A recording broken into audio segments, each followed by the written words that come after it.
¿Qué hace un científico de datos? No es una pregunta fácil. Definir al científico de datos no es tan fácil como con otras ciencias. Si eres científico político o medioambiental, tienes un título que responde a un programa específico. El término científico de datos ya se utilizaba antes de que la ciencia de datos se considerara una disciplina.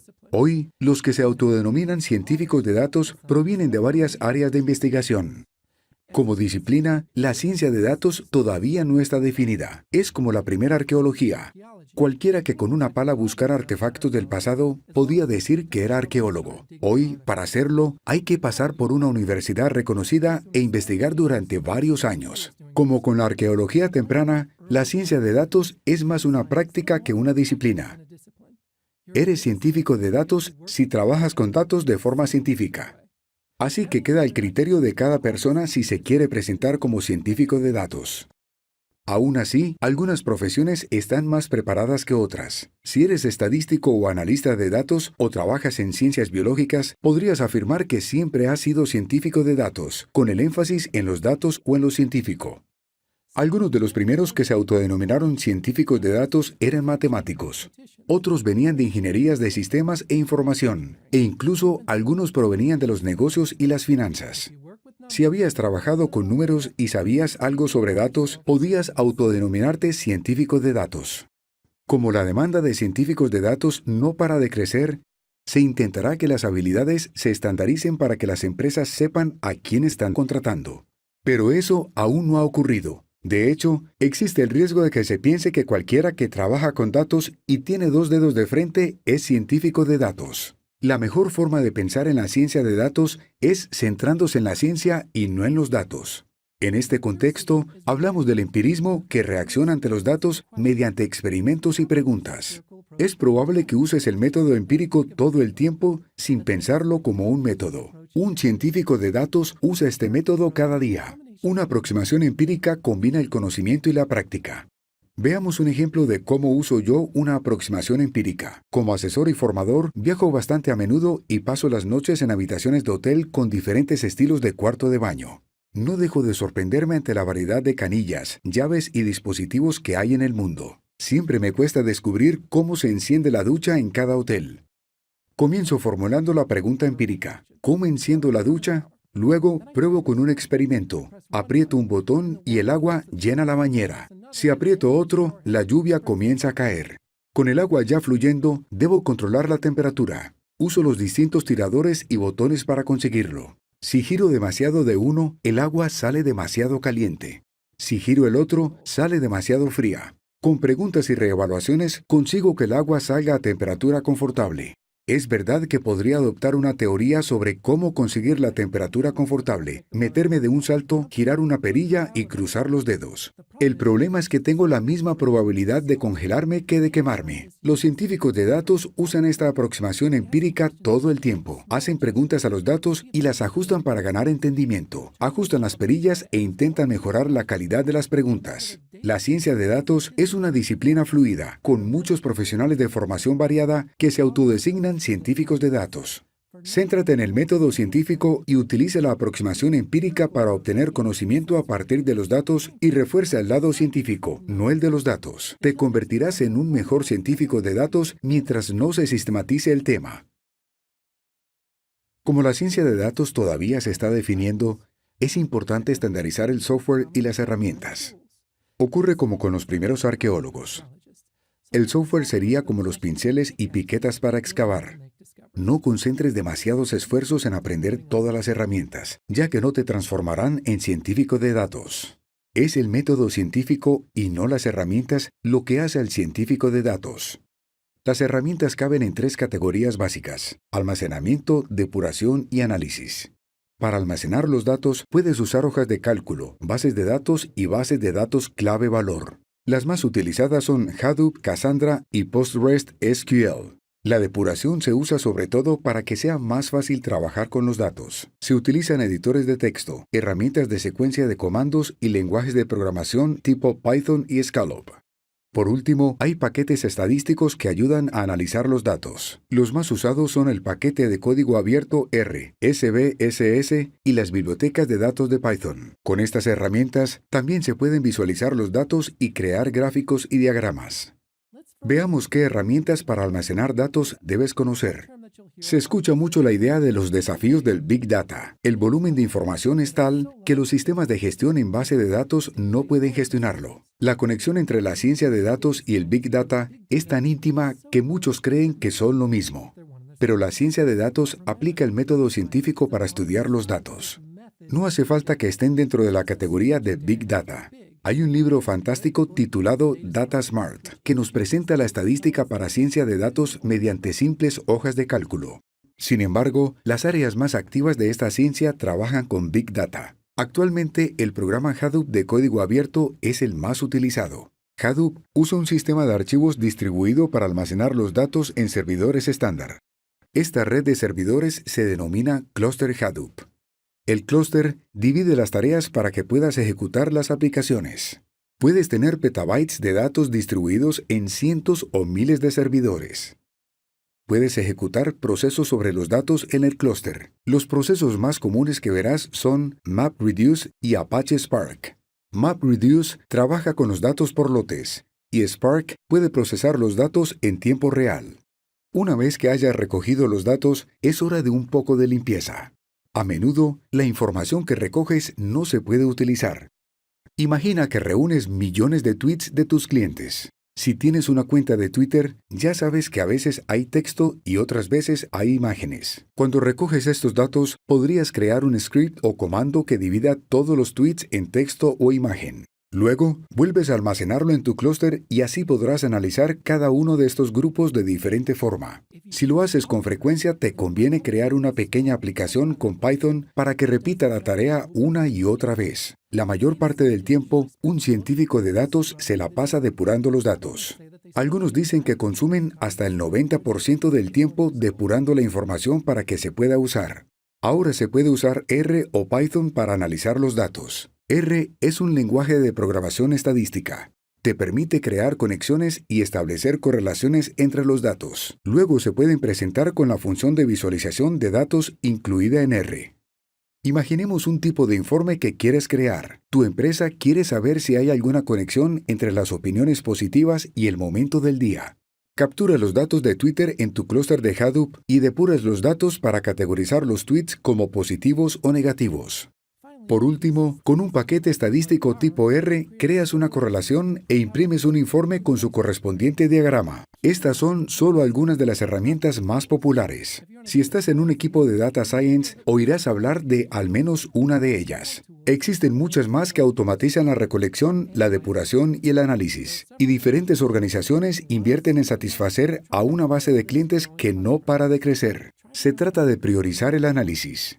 Las herramientas y los datos solo son el vehículo para aumentar el conocimiento, así que limita el gasto en nuevo software. En los últimos 20 años, muchas organizaciones han optado por aumentar su eficiencia operativa. Se han esforzado por optimizar los procesos corporativos. La idea es ganar en eficiencia y flexibilidad. Hacen preguntas operativas como ¿se puede trabajar más rápido y de forma más eficaz? La ciencia de datos es diferente. No se organiza por objetivos que cumplir. Es exploratoria y utiliza el método científico. Intenta obtener conocimiento útil para los negocios. Con la ciencia de datos se hacen varios tipos de preguntas. ¿Qué sabemos de nuestros clientes? ¿Cómo podemos ofrecerles un producto mejor? ¿Qué hacemos mejor que la competencia? ¿Qué pasaría si desapareciéramos del mercado? Son preguntas que exigen un nivel elevado de pensamiento organizativo. Y muchas entidades no están preparadas para hacerse estas preguntas. Están repletas de empleados que trabajan en dar respuestas y marcar hitos con sus objetivos.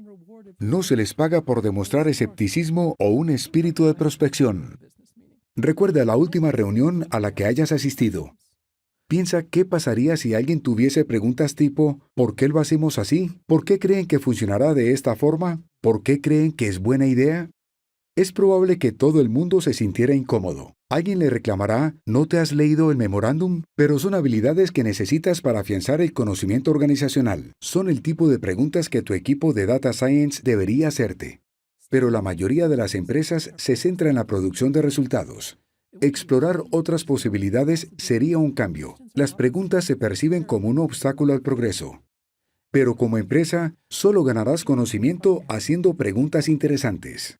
Una vez trabajé para una web que conectaba compradores de autos con las concesionarias. En la web había cientos de etiquetas de información. Con las etiquetas se podía ver si el cliente solo curioseaba o hacía clic en algún enlace. Esta información se almacenaba en un clúster Hadoop. Conseguían terabytes de datos cada semana.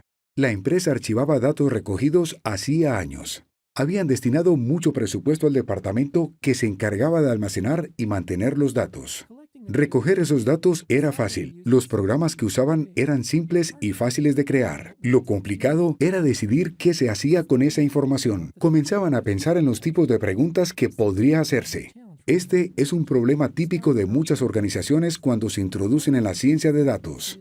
Lo perciben como un cambio operativo, sobre todo. Al principio, se trata de recoger los datos. Ponen todo el esfuerzo en recoger tantos datos como sea posible y almacenarlos en su clúster Hadoop. Un proyecto así da importancia al aspecto técnico de los datos inevitablemente. No entienden la ciencia de datos como ciencia. Se explica fácilmente porque recoger datos es bastante barato y muy fácil de explicar. Todo el mundo puede sumar sus esfuerzos y crear múltiples clústeres para incluir en ellos datos de toda la organización. Pero casi todas las empresas lo tienen más difícil con la parte científica. No están acostumbradas a hacer buenas preguntas. ¿Qué preguntas podría hacerse la web de mi ejemplo? Y si experimentaran con el color de los autos, podrían establecer la probabilidad de que un cliente haga clic en una imagen roja, azul o amarilla. El informe podría demostrar que los clientes hacen clic un 2% más veces si el auto es rojo. Podrían compartir esa información con las concesionarias de autos y obtener más beneficios. ¿Qué tal si experimentan para ver si la página está mostrando demasiados autos a la vez? Podrían probar qué sucede con los clics si se limita el número de autos disponibles y crear un informe con los resultados. Este tipo de investigación empírica es lo que un científico de datos debería pensar siempre. Se trata de exprimir los datos mediante preguntas interesantes, experimentar con los resultados y producir informes bien diseñados. La ciencia de datos comienza con una pregunta, pero debe incluir experimentos. Cuando los hayas ejecutado, puedes utilizar las hojas de cálculo y los programas para crear los informes. Analízalos y verás si obtienes alguna revelación respecto del negocio. Los científicos de datos trabajan de varias formas. Extraen los datos de bases de datos antiguas y de hojas de cálculo. También trabajan con imágenes y videos. Deberías familiarizarte con las formas más comunes de almacenar datos que tienen las organizaciones. La mayoría tiene un amplio abanico de opciones. Algunas son muy modernas y otras no tanto. La mejor forma de entender estas tecnologías es desde el principio. Hasta las bases de datos más modernas se fundamentan en tecnologías con 50 años de antigüedad. Las bases de datos modernas comenzaron la misión espacial Apolo a finales de los 60. La NASA trabajó con IBM para crear un sistema de gestión de la información o IMS. Los cohetes que lanzaban a la Luna necesitaban millones de piezas, y la NASA trabajaba con estos prototipos que se parecen mucho a una hoja de cálculo moderna. Era un archivo informático con varias columnas y largas listas de filas. Una tabla con 1.000.000 de filas es difícil de gestionar. Piensa en una hoja de cálculo de 1.000.000 de filas en una pantalla en blanco y negro. IBM comercializó más tarde el IMS creado para la NASA. A mediados de los 70, desarrollaron un lenguaje de consulta estructurada, el SQL, para asistir en la búsqueda de datos de sus clientes. Al mismo tiempo, se estaban creando las primeras bases de datos relacionales que separaban los datos en grupos de tablas. Cada una de estas tablas parece una hoja de cálculo, pero con menos información. Después, crearon relaciones entre las tablas. En lugar de una sola lista de millones de partes, podían crear 50 tablas con 20.000 piezas cada una. Por eso se llaman bases de datos relacionales, porque se fundamentan en un grupo de tablas que se relacionan entre sí. Los primeros ingenieros se esforzaron por aprender cuál era la forma más eficiente de agrupar las tablas. Crearon mapas que mostraban las relaciones entre tablas y los llamaron esquemas. En este trabajo pionero se percibe la dificultad de crear estos esquemas. ¿Creamos una tabla para las piezas más grandes? Tal vez sea mejor una para los propulsores y otra para los tanques de combustible. El problema está en que, si cambias el diseño del cohete, tienes que cambiar el diseño de la base de datos. Las tablas se podrían crear para cada fabricante de cada pieza. El problema en este caso sería que tal vez un fabricante produce miles de piezas, mientras que otro solo produce un par de docenas. A día de hoy es un problema sin resolver. Las bases de datos relacionales necesitan su buena cantidad de diseño previo. Hace falta tener muy clara la apariencia de la información antes de empezar a recogerla. Si te equivocas, el esfuerzo para corregir el diseño es muy costoso. SQL es un lenguaje elegante que puede extraer datos de muchas tablas relacionales diferentes. Es capaz de reconectar varias tablas y presentar los datos en una tabla virtual que se llama vista. SQL tuvo tanto éxito que todavía hoy es uno de los lenguajes más usados. Si buscas en LinkedIn, verás que es una de las habilidades más populares. Con los años, se añadieron muchas funciones a las bases de datos relacionales y se creó un sistema de gestión de bases de datos relacionales llamado RDBMS. Algunas de las empresas de software como IBM, Microsoft y Oracle aún dan asistencia y desarrollan este tipo de sistemas de gestión. Muchos conceptos de la ciencia de datos se basan en el trabajo previo con bases de datos. Las empresas hace décadas que capturan y analizan los datos. El sistema de gestión de bases de datos relacionales es la piedra angular de los datos corporativos. Tienes que entender los términos de nuestro DBMS en tus proyectos de Data Science. Es probable que te los encuentres cuando te centres en un almacén de datos. Un almacén de datos, o EDW, es un tipo especial de base de datos relacional que se dedica a analizar la información. Las bases de datos tradicionales están optimizadas para el procesamiento de transacciones en línea, o OLTP. Un almacén de datos se usa para el procesamiento analítico conocido como OLAP. Para que lo entiendas, la base de datos típica se dedica a trabajar con datos en tiempo real. Un almacén de datos se dedica a analizar lo que ya ha sucedido. Imagina que tienes una página que vende zapatillas de correr. Contratas a un ingeniero para que cree tu base de datos y crea decenas de tablas y relaciones diferentes entre ellas. Hay una tabla de direcciones de clientes, una de zapatillas, una de opciones de envío. Tu servidor web tendría que usar una instrucción SQL para buscar entre los datos. Cuando un cliente compra su calzado, esa instrucción une su dirección con el zapato y les asigna la opción de envío. Es deseable que esta base de datos sea rápida y eficiente. Es una base de datos transaccional OLTP. Se optimiza para que, cuando el cliente encuentre el calzado, lo una a su dirección, haga clic en enviar a su domicilio y la base de datos reaccione velozmente. El cliente espera que sea en tiempo real. Puedes pedirle al ingeniero de sistemas que cree una secuencia de comandos que suba los datos cada día al almacén.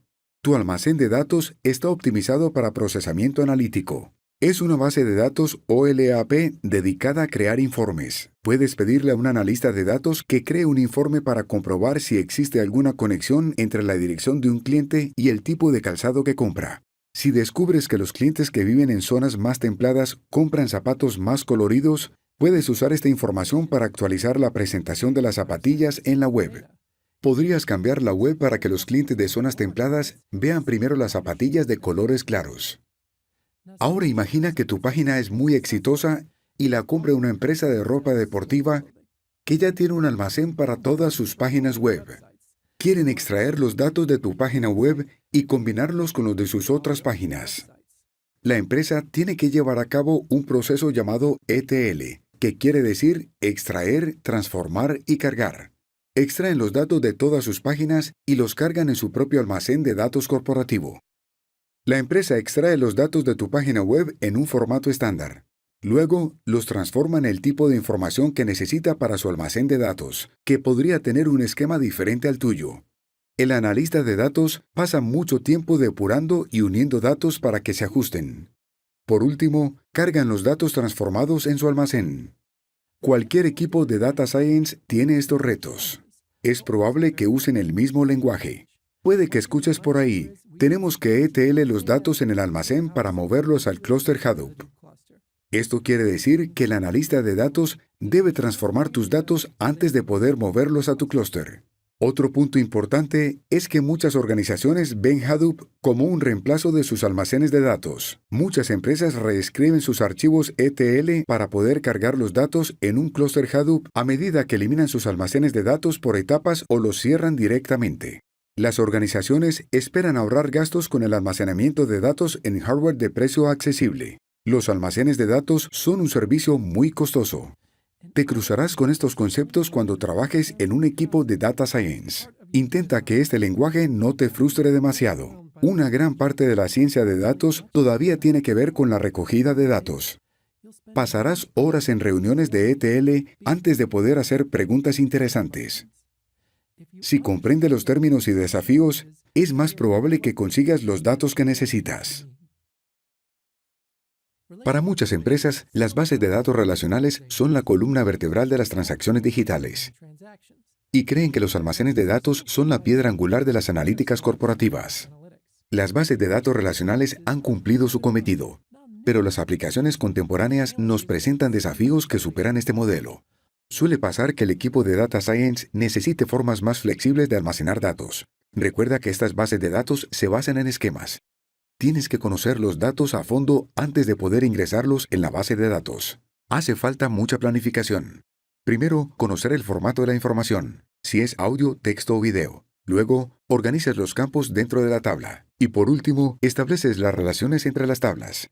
Tenemos una para vender zapatillas deportivas. Eres un cliente que ha encontrado el calzado que quiere. La página enlaza tu zapatilla con una dirección de envío. Ya puedes pasar por la página de pedidos. Esa página sola tiene que acceder a 4 bases de datos diferentes. La de zapatillas, la de clientes, la de direcciones y por último, la de envíos. Es demasiado trabajo para una base de datos transaccional.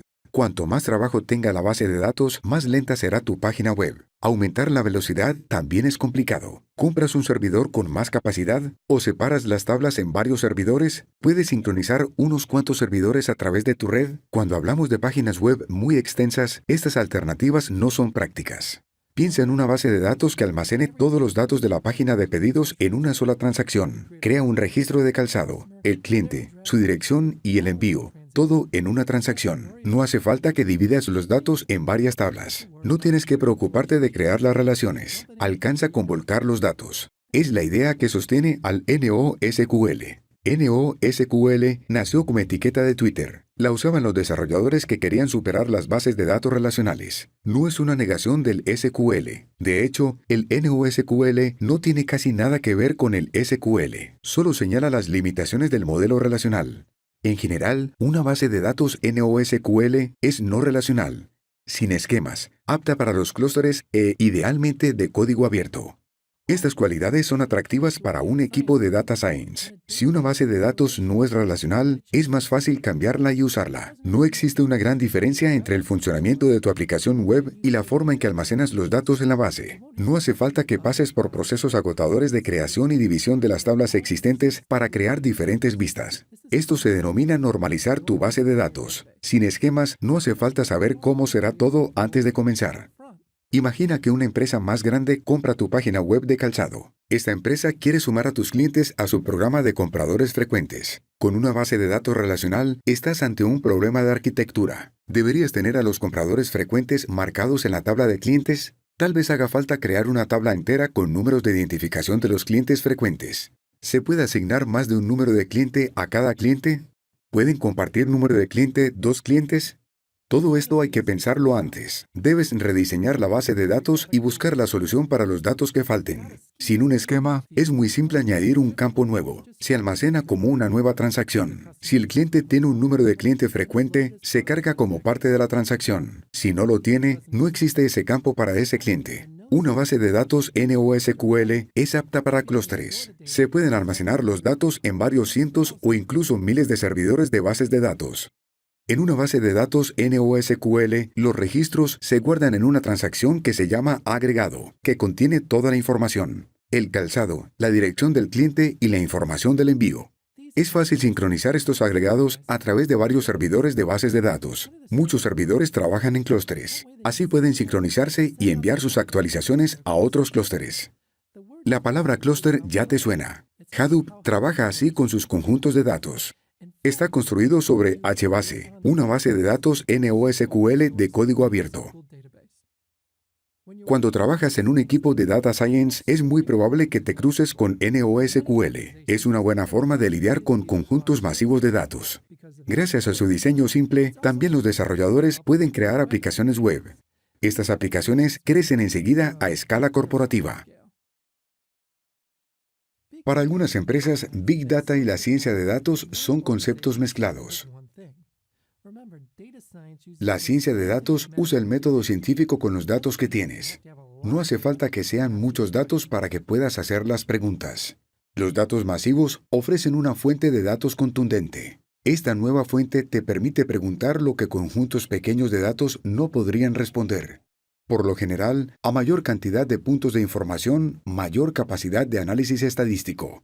Big Data suena a título de película de terror de los 60.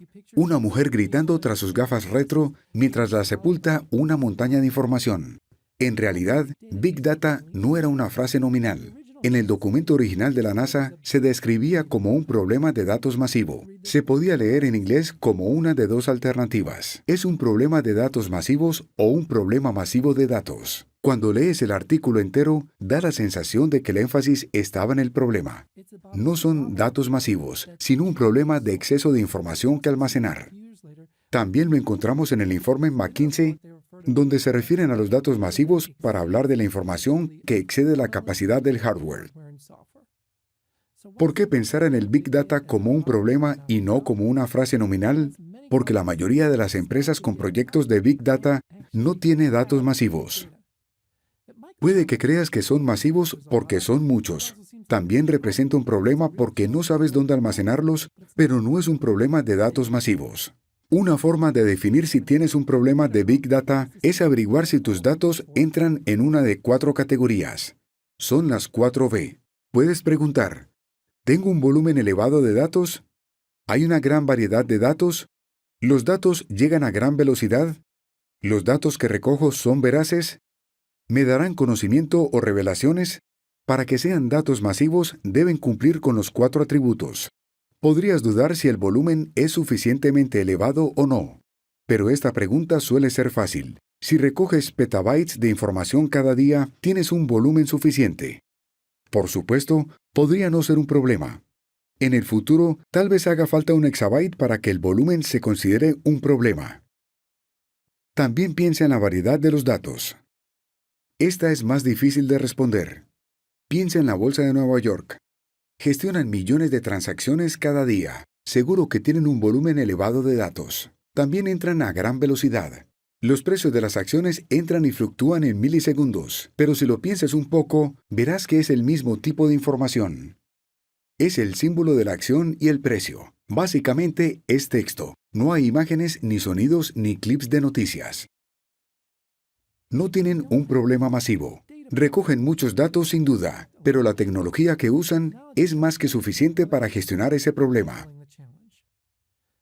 Por último, ¿los datos son veraces? Imagina que quieres crear una base de datos que recoja todos los tweets y posts de Facebook que hablen de tu página web. Juntas los videos, las imágenes y el texto. Varios petabytes de datos dirigidos a tu clúster cada día. Creas informes para descubrir si tus clientes se sienten a gusto con tus productos. Cuando recorres los datos, te das cuenta de que no hay información que defina el estado de ánimo del cliente. El esfuerzo se desperdició en recoger datos inútiles. Cuando pienses en los datos masivos, recuerda las 4B. Así podrás decidir si tienes un problema de Big Data.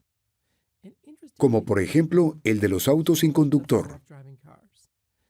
Tienes que recoger todo tipo de datos. Son cantidades masivas de videos, sonidos, informes de tránsito y datos de GPS. Todo irá entrando en la base de datos a tiempo real y a alta velocidad. Luego, el auto tiene que decidir cuál de los datos es más veraz. ¿La persona que grita a un lado de la carretera está celebrando un evento deportivo o está gritando porque hay alguien en medio de la carretera? Un conductor real tiene segundos para darse cuenta. Un auto basado en Big Data tiene que procesar videos, audios y coordenadas de tránsito para decidir si se detiene o hace caso omiso de ese ruido. Es un verdadero problema del Big Data. Recuerda además la diferencia con la ciencia de datos. Big Data te permite hacer preguntas más interesantes. pero no significa que todas dependan de tener datos masivos. Céntrate en la ciencia y podrás hacer las mejores preguntas sin importar la cantidad de datos. Los equipos de ciencia de datos tienen que tratar con varios tipos de datos que son un factor clave a la hora de determinar cómo se almacenan los datos.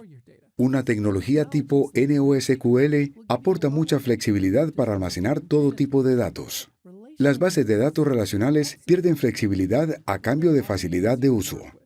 Para decidir cómo almacenar los datos, tienes que conocer los distintos tipos que existen. Es lo mismo con cualquier almacenamiento.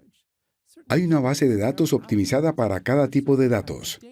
Así como un sándwich no se almacena en una jarra, no pondrás en una base de datos relacional el tipo incorrecto de datos. Existen 3 tipos de datos que el equipo debe tener en cuenta.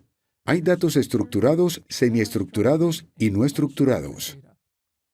El primer tipo es el más simple. Reciben el nombre de datos estructurados. Son los datos que tienen un formato específico y siguen cierto orden. Los datos estructurados son como los ladrillos y el cemento del mundo de las bases de datos. Son baratos, inflexibles y hace falta mucho diseño previo. Un buen ejemplo es la típica hoja de cálculo de oficina. Cuando llenas las filas de información, tienes que ser fiel a una estructura bastante rígida. Por ejemplo, creas una columna con fecha de compra. Cada entrada de esa columna debe seguir unas directrices estrictas. No puedes poner martes en una fila y marzo en la siguiente. El formato es importante. Cada fila tiene que tener el mismo formato. Puedes adoptar un formato estándar como el mes seguido de barra y el año. Esta estructura se llama modelo de datos. Los datos estructurados se basan en el modelo de datos. Un modelo de datos es parecido a los esquemas de una base de datos relacional, salvo que el esquema acaba definiendo toda la estructura de la base de datos. Un esquema te muestra cómo organizar tu base de datos relacional. Incluye la tabla, las relaciones y las interconexiones que existen. Un modelo de datos define la estructura de los campos individuales. Es la forma de definir lo que cabe en cada campo de datos. Allí decide si el campo tendrá texto, números o fechas. En el caso de la hoja de cálculo, es fácil ver el problema de hacer caso omiso del modelo de datos. Si pones martes en el campo de fecha, la mayoría de las hojas de cálculo no te lo impedirá. Pero en la fila de abajo pones marzo. Parece fácil, seguro que te cuesta percibir el error. El problema viene después. Imagina que quieres un informe con todas las compras hechas en marzo. ¿Cómo lo haces? ¿Usarías el número 3 o la palabra marzo? Seguro que no usarás la palabra martes. Si lo haces, la hoja de cálculo estaría llena de datos basura. Cada vez que quisieras ordenar los datos o emitir un informe, tendrías varias filas con datos inválidos. Tendrías que perder tiempo limpiándolos o eliminarlos del informe. Por eso las hojas de cálculo tienen reglas de formato. Son las reglas que te obligan a respetar el modelo cuando ingresas los datos. Lo mismo sucede con las bases de datos. La mayoría va a rechazar cualquier dato que no siga el modelo. Las páginas web o la fuente que uses para recoger datos suelen estar programadas para tipos y formatos específicos. Las bases de datos relacionales son excelentes para recoger datos estructurados, que abundan por todas partes. Mucha de la información que obtienes de páginas web o aplicaciones móviles proviene de datos estructurados. Los extractos bancarios, la información de vuelos, los horarios del bus, incluso tu agenda de direcciones son formas de datos estructurados. Eso no quiere decir que la mayoría de la información sea estructurada. De hecho, la mayoría de la información no sigue un formato determinado. Algunos de los datos más interesantes no tienen estructura alguna. Los datos tipo videos, imágenes y audios no tienen estructura definida. Piensa en las imágenes que subes desde el teléfono. Puede ser una foto de cualquier cosa tomada en cualquier lugar. Podría tener altísima calidad o ser un desastre pixelado, un archivo pesado o uno pequeño. No hay una estructura intrínseca a ese dato que ayude a la base de datos a almacenarlo. El equipo de Data Science debe combinar este tipo de datos con el método de recolección. Si usas una base de datos relacional, vas a estar limitado a los datos estructurados. Si usas un clúster NoSQL, cualquier tipo de datos es materia de trabajo, aunque será más complicado crear informes. Son decisiones que debe tomar el equipo. La ciencia de datos es tal porque aplica el método científico a tus datos. Los datos son la materia prima que te permiten hacer las preguntas. Como equipo, deben decidir qué material les permitirá obtener la información más interesante. Los equipos de Data Science trabajan con muchos tipos de datos. Las bases de datos relacionales son la mejor opción para datos estructurados. Con un modelo de datos estricto, los datos estructurados caben en el esquema. Es como una hoja de cálculos con filas y columnas fijas. Con los datos estructurados, los informes se crean con facilidad. Puedes usar un lenguaje de consulta estructurada como SQL para extraer los datos de tu base de datos y mostrarlos en un formato estándar. Cuando los datos estructurados se anidan en la base de datos relacional, parece que el mundo entero estuviera organizado. Es como las especias en sus especieros. Sabes dónde está cada cosa y dónde ir a buscarla. El problema es que muy pocas aplicaciones son tan sencillas. Tenemos una web de zapatillas deportivas, e imagina que utilizas una base de datos relacional. Tienes 4 tablas, una para los zapatos, otra para los clientes, otra para sus direcciones y opciones de envío. Todos los datos estructurados caben en un modelo de datos. Las fechas son estándar, los códigos postales también. Sale todo bien. El mundo parece un lugar maravilloso, hasta que recibes un mensaje de la compañía de reparto. El repartidor dice que podrías bajar los costos de forma sustancial añadiendo la información directamente en su base de datos. Debes consultar su base de datos, descargar uno de los códigos de envío regionales y añadirlo al pedido para crear un nuevo registro. Debería ser fácil porque las bases de datos son similares. Son datos estructurados en bases de datos relacionales. El problema es que su esquema no es igual al tuyo. Tu código postal se llama zip code. Ellos lo han llamado código postal code. A ti no te afecta si el envío va a una empresa o a una residencia. A ellos sí. Tú no necesitas especificar si es una casa o un apartamento. Para ellos son tarifas diferentes. Tienes que encontrar la forma de intercambiar tus datos estructurados con los suyos, aunque tengan esquemas diferentes. Para resolverlo, tienes que descargar los datos y su base de datos. Cuando te envían una dirección, tiene que incluir los nombres de los campos y el modelo de datos. Cuando un cliente pide unas zapatillas, tu base de datos enviará el código postal a su base de datos. Te devolverá unos cuantos datos que incluyan su versión de la dirección con los nombres de campo que usan. Recuerda que usan la etiqueta código postal para el CP.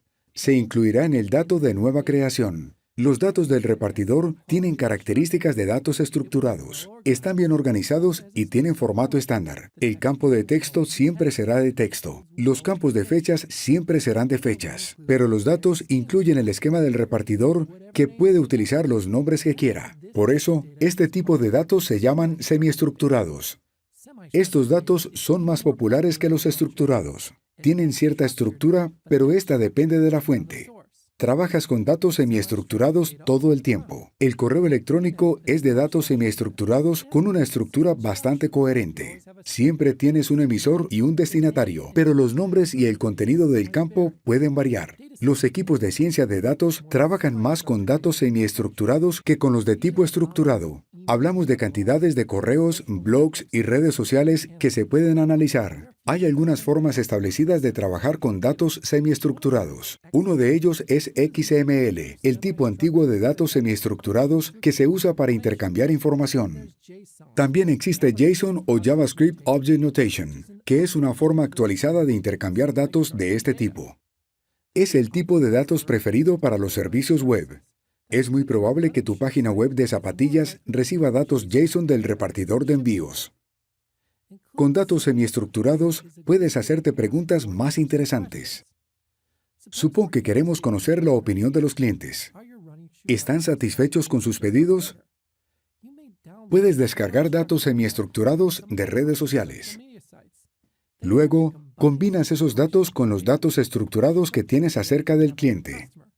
Si no estás satisfecho, puedes enviarle un cupón de resarcimiento. Este tipo de preguntas son las que surgen del uso combinado de datos estructurados y semiestructurados. Vamos a hacer un repaso de lo explicado hasta ahora. En general, los equipos de Data Science trabajan con 3 tipos de datos. Tenemos los datos estructurados como los de las hojas de cálculo. Tienen un orden establecido y un formato coherente.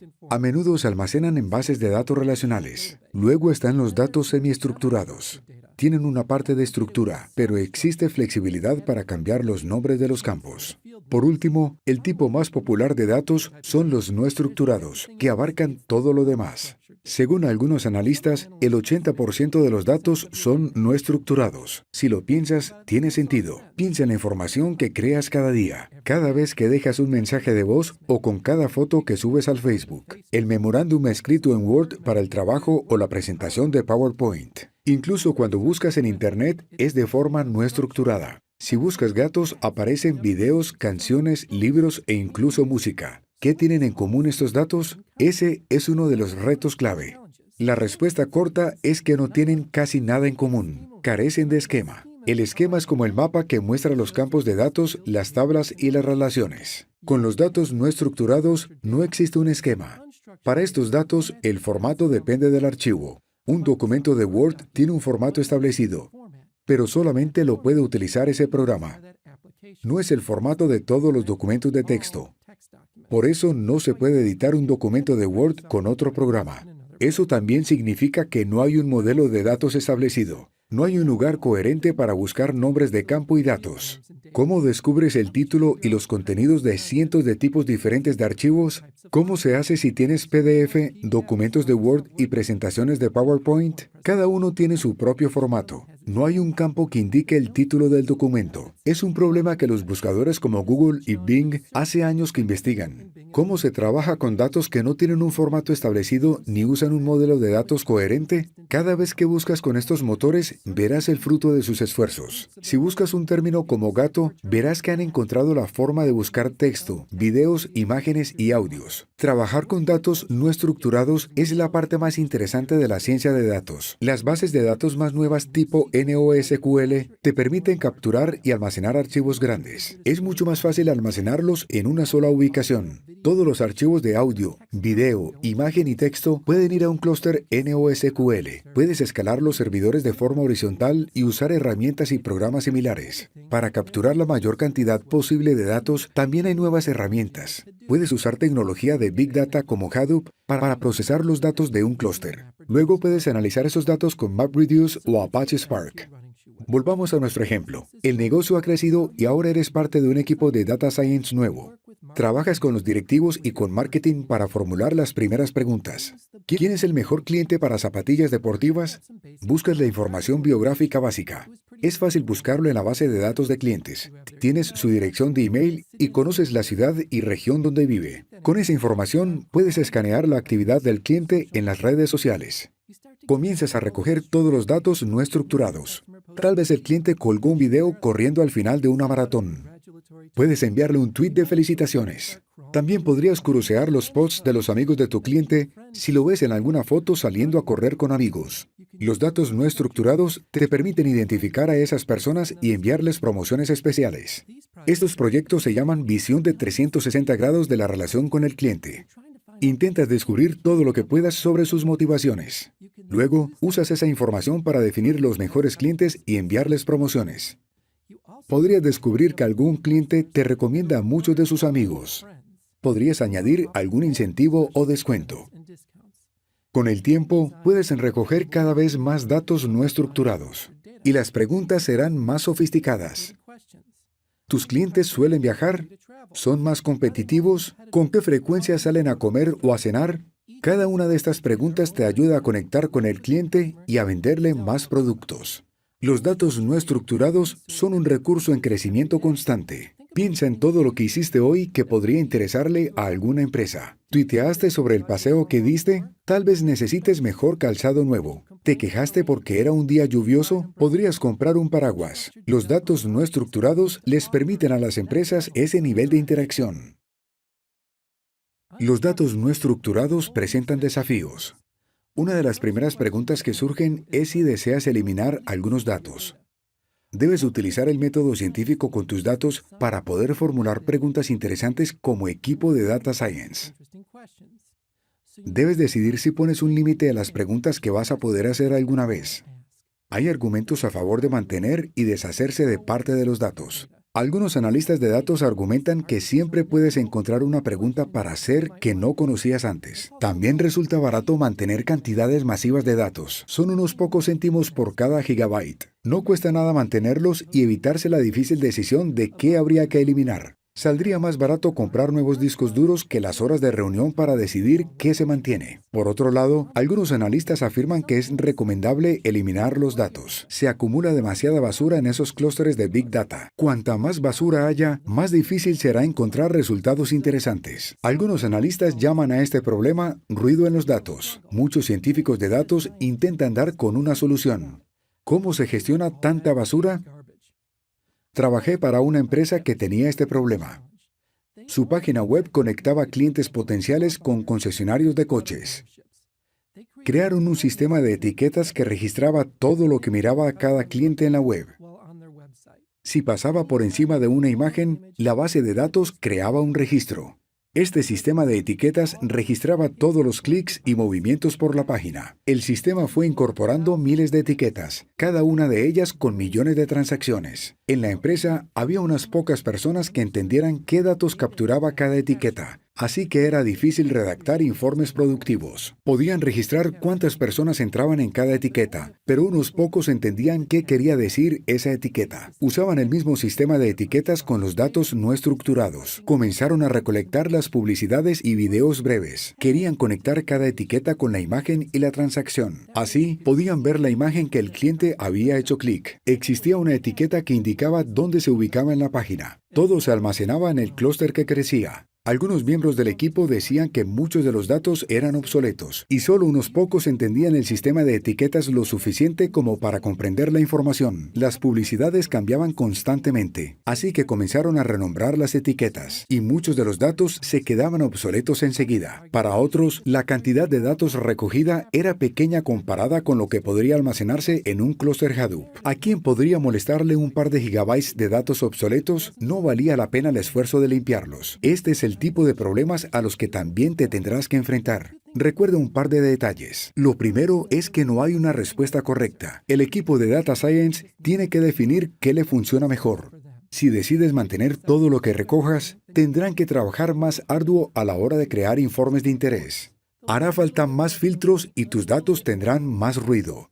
Si decides eliminar toda la basura, el clúster estará limpio. Podrías eliminar sin querer parte de la información que un día echarás en falta. Se parece a limpiar los armarios. No puedes saber si esa chaqueta de cuello ancho volverá a estar a la moda. Si te quedas con todas las chaquetas, no recordarás todo lo que ya tienes.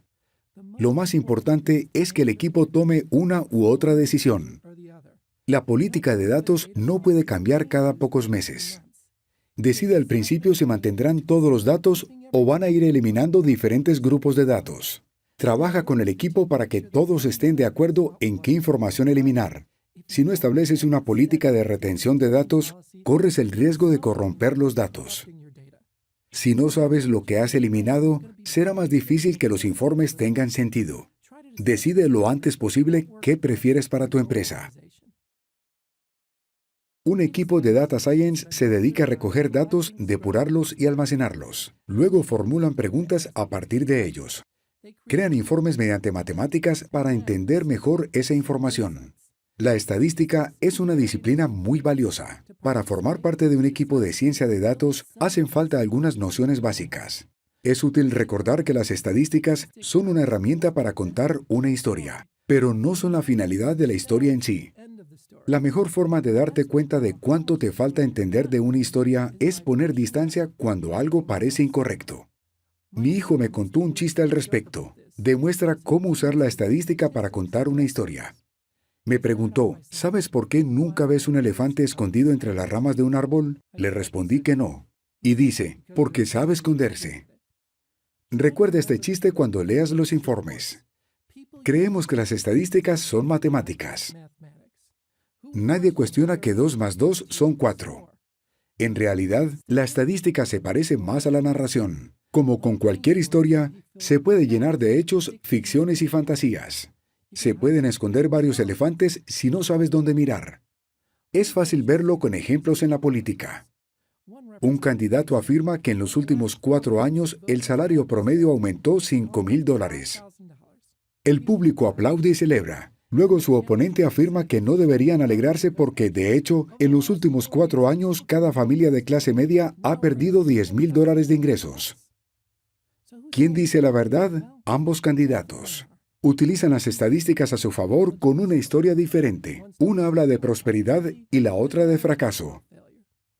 Ambas son ciertas, pero ninguno de los políticos cuenta toda la historia. En cada historia hay que buscar el elefante.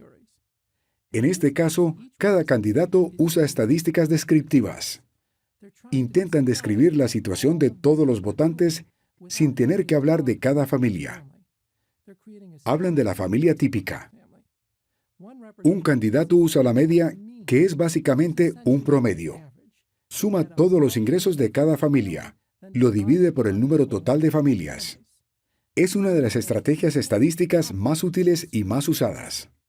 Puedes calcular el promedio general de tus calificaciones estadísticas deportivas, tiempo estimado de viaje e inversiones.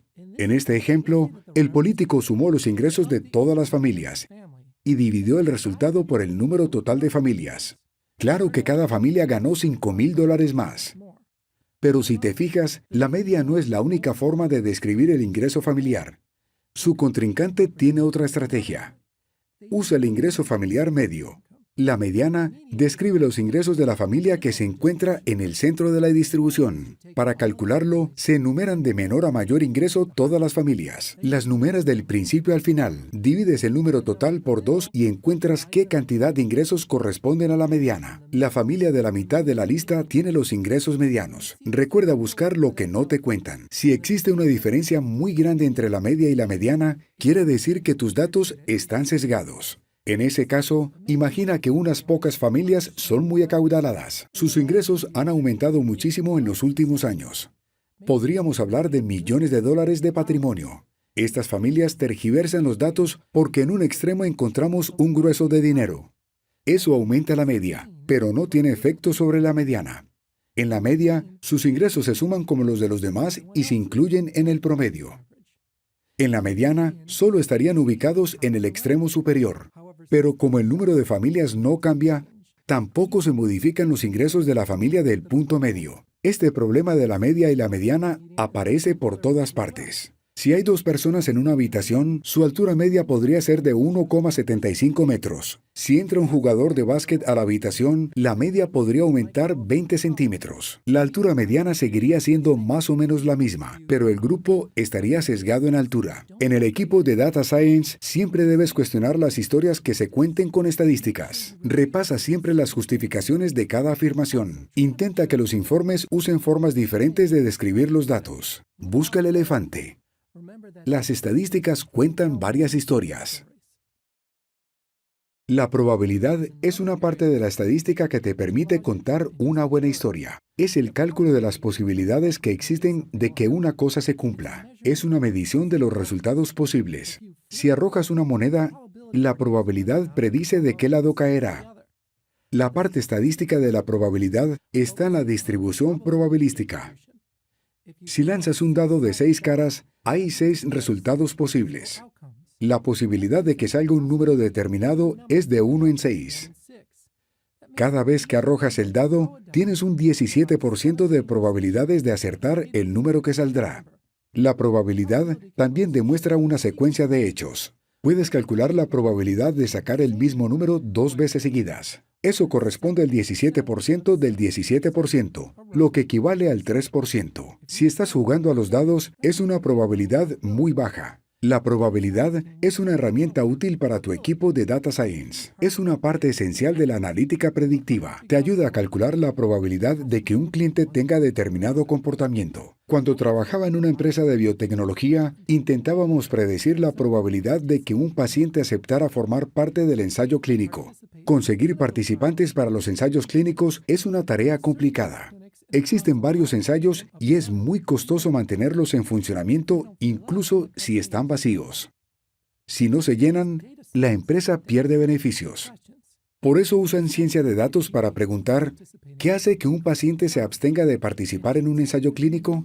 Hay varios aspectos que disminuyen la probabilidad de que un paciente participe. Si no está permitido cenar la noche anterior, hay un 30% menos de probabilidad de que participe.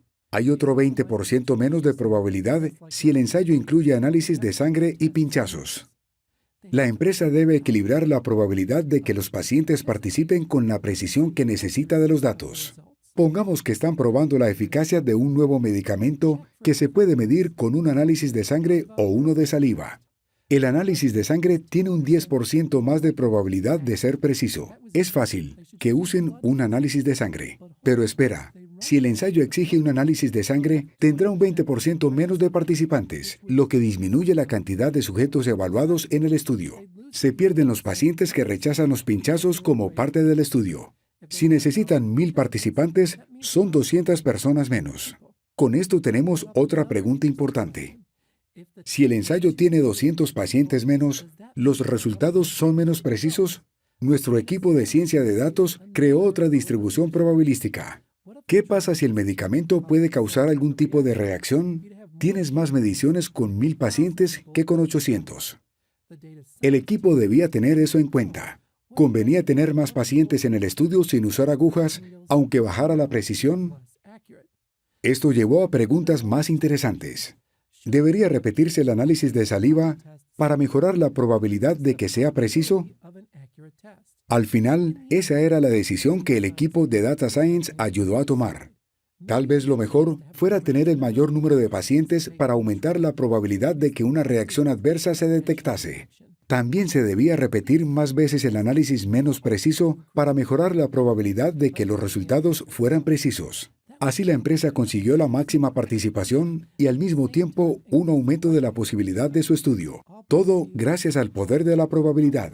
Cuando trabajes con probabilidad, debes tener presentes un par de ideas. Primero, la probabilidad te llevará por caminos inesperados. ¿Quién hubiera imaginado que un estudio médico obtendría mejores resultados mediante un análisis menos preciso?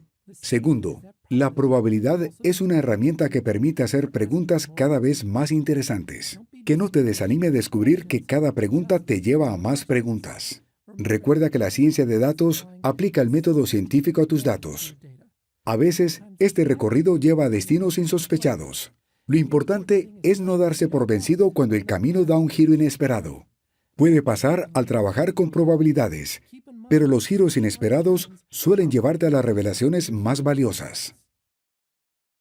La estadística descriptiva es una herramienta de análisis. Otra idea a considerar es la correlación. Muchas empresas la usan para adivinar qué tipo de productos comprarás. También se usa para conectarte con amigos y conocidos. Si tienes Netflix, seguro que te ha sorprendido la precisión con la que te recomienda películas que te acaban gustando. Amazon utiliza la correlación para recomendarte más productos. La correlación es una serie de relaciones estadísticas que miden el grado de relación entre dos variables. Se suele medir entre 1 y 0. Si hay una correlación de 1, las dos variables se correlacionan con fuerza. Si la correlación es de 0, las dos variables no tienen relación. El 1 también se puede expresar en positivo o negativo. Un 1 negativo es una inversa o una anticorrelación. Una correlación positiva es la que existe entre altura y peso. Cuanto más alta sea una persona, es mucho más probable que pese más. Si aumenta la altura, aumenta el peso. También hay ejemplos más sencillos. A mayor temperatura exterior, más probabilidad de que la gente compre helado. Si sube la temperatura, aumentan las ventas de helado. Un ejemplo de correlación negativa lo tenemos con los autos y la gasolina. Cuanto más pese el auto, menos va a rendir el kilometraje de combustible. Si el peso del auto aumenta, la distancia por kilómetro disminuye. Es una relación inversa. Si te gusta correr, también sabes que vas más lento si vas cuesta arriba. También es una correlación negativa. A mayor pendiente, menor velocidad conseguirás. Si la pendiente aumenta, la velocidad disminuye. Las correlaciones son un instrumento muy interesante para analizar las relaciones entre dos variables. Una correlación inversa no es dañina, solo expresa otra forma de relación. Un equipo de Data Science busca correlaciones entre sus datos para calibrar cualquiera de las relaciones. Por suerte, hay programas informáticos que hacen todos los cálculos necesarios para obtener una correlación. Una fórmula que se utiliza a menudo es la del coeficiente de correlación. Lo normal es que el número no sea redondo. Es probable que veas una correlación de 0,5 o un 0,75 negativo. Así se demuestra si la correlación es fuerte o débil. Cuanto estés más cerca del 1 o del -1, más fuerte será la correlación. Un ejemplo del trabajo de la ciencia de datos está en la función de gente que podrías conocer de LinkedIn. La empresa quería encontrar una forma de saber qué profesionales ya se conocían. Varios equipos trabajaron con datos de LinkedIn buscando correlaciones entre las conexiones. Luego, buscaron la explicación de esas conexiones. Podría ser la escuela a la que asistieron, los trabajos que compartieron o que compartan grupos o intereses. El equipo de Data Science buscó correlaciones positivas y también negativas. Los datos pueden demostrar que te interesa un trabajo. Otra persona puede estar interesada y ambos trabajan en la misma empresa. El equipo de Data Science sabe qué trabajos buscas y dónde has trabajado antes. Es suficiente para establecer una correlación entre dos personas. Puede existir una correlación positiva muy fuerte entre la gente que trabaja en la misma oficina y está interesada en los mismos trabajos. La red social te acaba sugiriendo si quieres conectar con esa persona. El equipo de Data Science también establece una correlación entre tus conexiones y la de los demás. Si estás conectado con una persona y ella tiene conexión con otros profesionales que tienen tus mismas habilidades, podría ser una buena sugerencia para ti. Tiene toda la lógica si lo piensas. Es mucho más probable que conozcas a alguien que trabaja en la misma oficina. También es más probable que te conectes con los que tienen tus mismos intereses. A medida que el número de intereses en común aumenta, mayor es la probabilidad de que conozcas a esa persona. La correlación también permite poner a prueba las suposiciones. Podría suponer que los clientes que pasan más tiempo en tu página web son los más satisfechos, pero puede que no sea así. De hecho, podría existir una correlación negativa y que quienes más gastan tengan las expectativas más imposibles de cumplir. Es fácil que los desilusiones y que acaben dejando una opinión negativa. El equipo de Data Science pone a prueba estas suposiciones usando correlaciones. Busca estrategias que consigan que los clientes más felices gasten más dinero. Aprende a gestionar las expectativas de los que más gastan en tu empresa. Si buscas estas correlaciones, detectarás relaciones que hubiesen pasado inadvertidas. La correlación te ayuda a ver relaciones donde a primera vista no te dabas cuenta. Pero debes definir si la correlación es la causa de lo que estás analizando. ¿Es la correlación la causa del cambio? Como regla general, la correlación no implica causalidad. Eso quiere decir que una relación entre dos variables podría estar afectada por una tercera que no forma parte de tu análisis. No es fácil establecer la causalidad desde el equipo de Data Science. No quieres crear relaciones que no existen. Un ejemplo. Nací en una de las zonas más frías de Estados Unidos. Cuando mis padres se jubilaron, se mudaron a Florida. Hoy viven felices en una soleada comunidad de jubilados en las vistas de Boca Lago. Los visitamos en familia cada pocos meses. Según las estadísticas, su comunidad es uno de los lugares más peligrosos del planeta. Cada vez que visitamos, hay personas que están siendo hospitalizadas o algo peor. Existe una correlación muy alta entre su comunidad y la muerte o las lesiones graves. Podrías creer que por este motivo nunca visito a mis padres. Ese lugar es la descripción inicial de cualquier videojuego de francotiradores. Pero vamos de visita a menudo y nos sentimos a salvo porque la correlación no implica causalidad. La causa real es que la edad mediana es mucho más alta. Los ancianos que viven en una comunidad de jubilados tienen una probabilidad más alta de lesionarse o morir. Si solo miras la correlación, parece que vivieran en una zona de guerra. No te creerías que pasan el día jugando a las cartas junto a la piscina. Piensa en formas de aplicar estos conceptos desde el equipo de Data Science. Volvamos a la página web de Calzado Deportivo. El equipo identifica un aumento de ventas en enero. Hay una correlación entre el mes de enero y la cantidad de gente que compra calzado nuevo. El equipo se reúne para descubrir la causa. Se hacen preguntas interesantes. ¿Los clientes tienen más ingresos en enero? ¿Por qué salen más personas a correr durante los meses más fríos?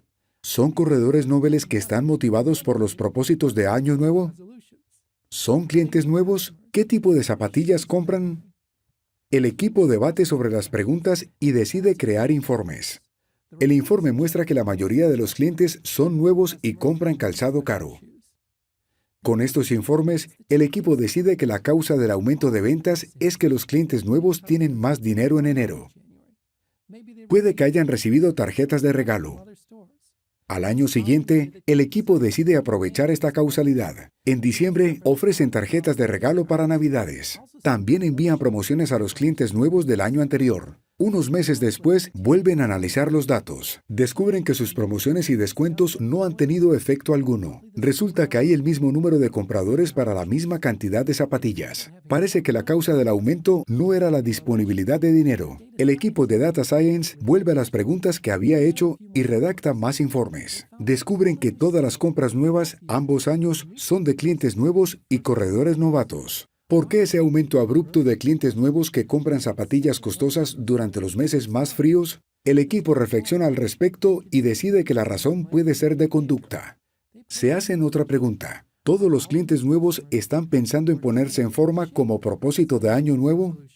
Al año siguiente, deciden ofrecer otra promoción basada en los propósitos de año nuevo. Envían un correo que anuncia: ¿quieres cumplir con tu propósito de año nuevo? Ofrece guías gratuitas para corredores y pulseras de actividad para mantenerlos interesados durante todo el año. La correlación y la causalidad son una dificultad para todos los equipos de Data Science. Es muy fácil establecer relaciones falsas. En estadística, se llaman relaciones espurias. Si encuentras la causa real, el valor añadido será mucho mayor. La mejor forma de evitar una relación espuria es seguir el método científico. Las preguntas deben estar bien formuladas y tus prejuicios no deben afectar a los resultados. Todo lo que has visto hace referencia al pasado. Cómo recolectar distintos tipos de datos y someterlos a análisis estadísticos que son el punto de partida del verdadero conocimiento. El equipo de Data Science puede establecer correlaciones entre algunos hechos. Ahora podemos darles la vuelta a estas ideas. Usaremos el conocimiento para darle la vuelta y predecir el futuro. Esto se llama analítica predictiva. El término va muy asociado a la ciencia de datos. A veces se usan de forma intercambiable, pero no son exactamente lo mismo.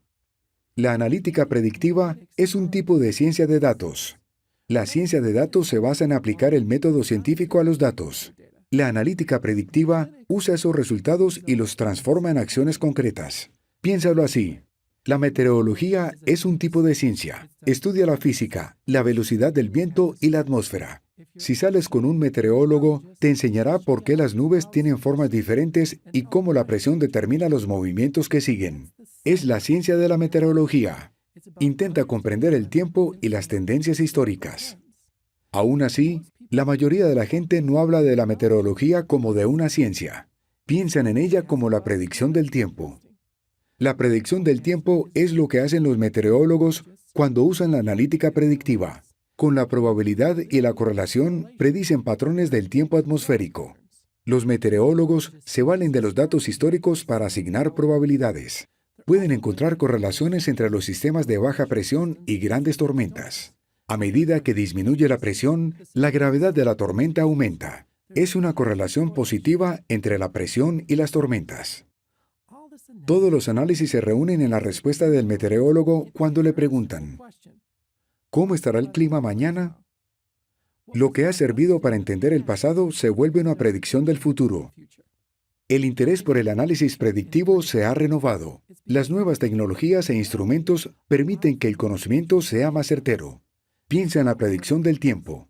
Ahora mismo, la agencia meteorológica tiene acceso a datos históricos de miles de estaciones. Pero imagina que distribuyeran millones de balizas. Los ciudadanos podrían instalarlas en sus casas y conectarlas a sus redes Wi-Fi. Con estos dispositivos económicos se puede registrar la presión del aire y la temperatura. También pueden grabar video y audio. Se podría subir toda esa información a un clúster Hadoop. Los científicos tendrían acceso a unos niveles de información sin precedente. Por eso la analítica predictiva se asocia directamente con los datos masivos de la ciencia de datos. A mayor volumen de datos, mejores serán las preguntas que el equipo pueda plantear. Así el equipo puede hacer análisis complejos. En este caso, podría observar los patrones del tiempo casa por casa y manzana por manzana, y crear modelos predictivos complejos basados en millones de hogares.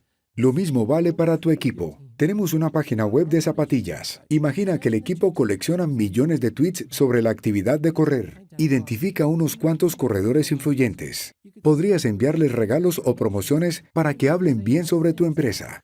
También se pueden usar estos datos para identificar eventos clave. Con estas nuevas herramientas se puede ganar en perspectiva sobre los datos. El equipo puede analizar millones de tweets como la agencia meteorológica analiza petabytes de información. Puedes observar oleadas de información a tiempo real. Una regla general es que a mayor cantidad de datos, los resultados de la analítica predictiva será más robusta y precisa. Las organizaciones suelen entusiasmarse con la analítica predictiva, al punto de que no siempre dedican tiempo y recursos suficientes al equipo de Data Science. Quieren saltar directamente a las predicciones sin haber comprendido los datos. Cuando formas parte de un equipo de Data Science, tienes que explicar que la calidad de las predicciones depende del análisis previo que tu equipo haga de los datos. Tu equipo tiene que entender el pasado para poder predecir el futuro. No menosprecies el análisis. Haz buenas preguntas sobre tus datos y usa las herramientas estadísticas para crear informes. Así, tus predicciones serán muchísimo más precisas.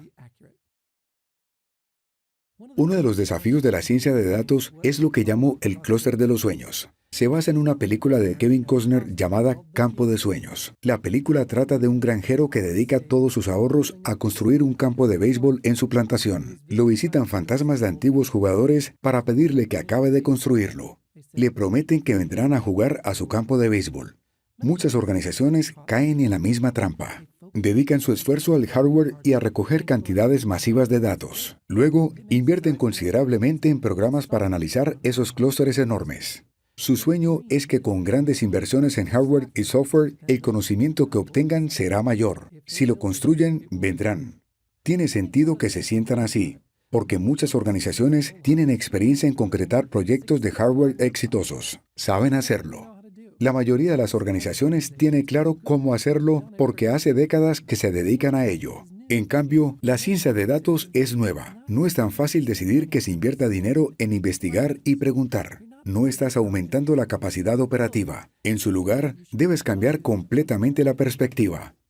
El hardware es concreto, es tangible, se ve lo que compras. La exploración es más difícil de cuantificar. No tiene un ROI que encaje perfectamente en una cartera de proyectos. Puede ser volátil. Solo demuestra su valor una vez que ya lo has hecho.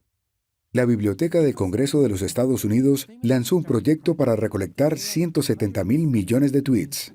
Querían demostrar que podían trabajar en ciencia de datos. Compraron servidores para almacenar los tweets, pero no tenían ningún plan para toda esa información. Tampoco podían conceder permisos para acceder a esos datos. Habían pensado que si lo creaban, ya vendrían. Es una lástima, pero ahí está, ociosa, entre cientos de servidores. Es un monumento a la recogida de datos. Podría ser un caso excepcional, pero es bastante normal.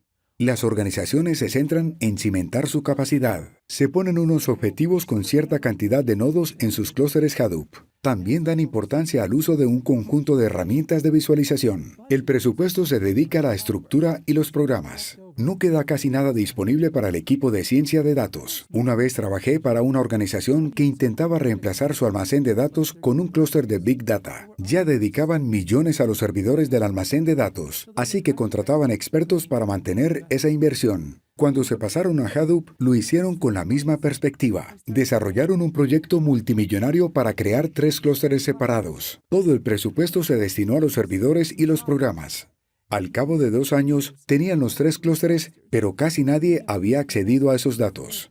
Para empeorarlo, esas pocas personas trabajaban a distancia, cada una en un área funcional distinta. Tenían millones en sistemas y programas, pero ningún equipo de Data Science. Tras un par de años de proyecto, el clúster almacenaba unos pocos terabytes de información, lo mismo que se puede guardar en un disco rígido de precio económico. Un par de personas creaba informes para 1 o 2 departamentos. Vale la pena recordar un par de detalles para evitar esta equivocación. Lo primero es que los equipos de Data Science son exploratorios. Observan los datos para extraer algún tipo de conocimiento. Los datos no son el producto, es lo que se pueden entender con ellos. No hay ningún premio por tener un clúster enorme.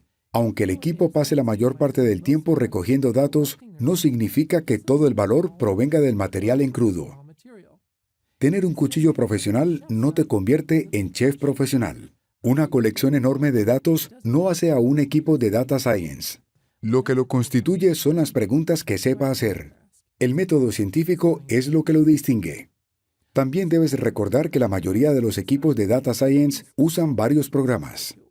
A veces prefiero usar R en lugar de Python. Es más fácil para almacenar pocos datos en una base de datos relacional. También pueden cambiar de herramienta de visualización. Dales la oportunidad de que investiguen. Un equipo de Data Science puede conseguir más con varias herramientas gratuitas que con una sola que requiera una gran inversión. El equipo debería construir sus propias herramientas también. Un buen equipo de Data Science siempre será caótico. Pondrán en uso varias herramientas y técnicas para discutir con sus datos y limpiarlos. En lugar de invertir en sistemas y programas, hazlo en formación y experiencia.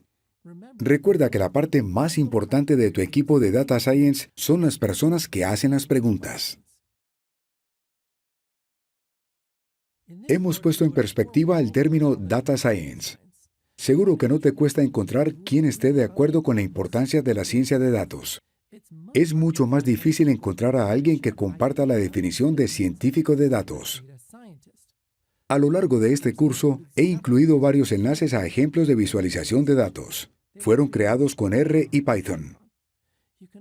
Tienes más ejemplos e información en mi libro Data Science: Create Teams That Ask the Right Questions and Deliver Real Value. Está disponible en todas las librerías digitales, publicado por Apress. Espero que hayas disfrutado de este curso para entender la ciencia de datos. Puedes seguirme en LinkedIn, donde comparto más ejemplos de visualizaciones y estrategias que puedes probar con tu propio equipo. Gracias por tu compañía y buena suerte en el futuro.